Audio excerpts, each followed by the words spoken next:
Jethro? Yeah, Uncle Jed?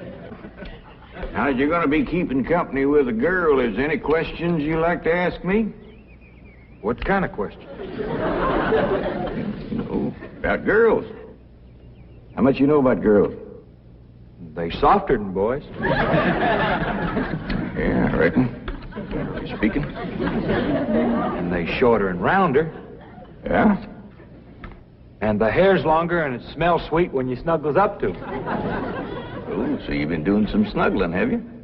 I done more than that.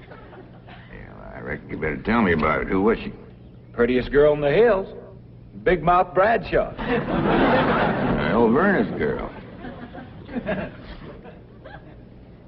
I hear tell she's kind of fast. Is she ever? Uncle Jed, I was walking past the cabin, and Big Mouth, she calls out the window to me. She says, "Howdy, Jethro." She says, "My ma's just made a big batch of cookies. Come on in and have some." And I says, "Sure your ma won't mind?" And she says, "Ma's gone, and so's Pa. I'm here all alone." Well, Uncle Jed, I was in that house before you could wink an eye. Can't say as I blame you.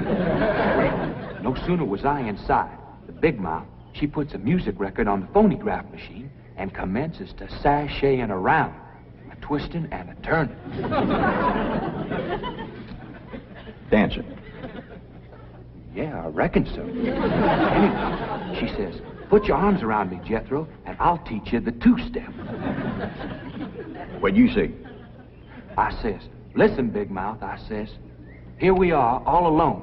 Your ma and your pa gone, and you think that I'm going to waste my time dancing?" I says, "Not me, sister. Bring on them cookies."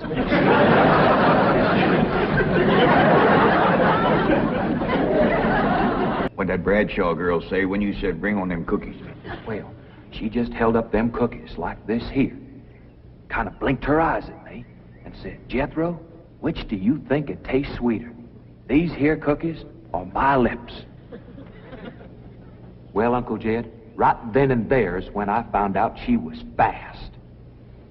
I grabbed them 2 cookies, and it took me 2 miles to outrun that gal.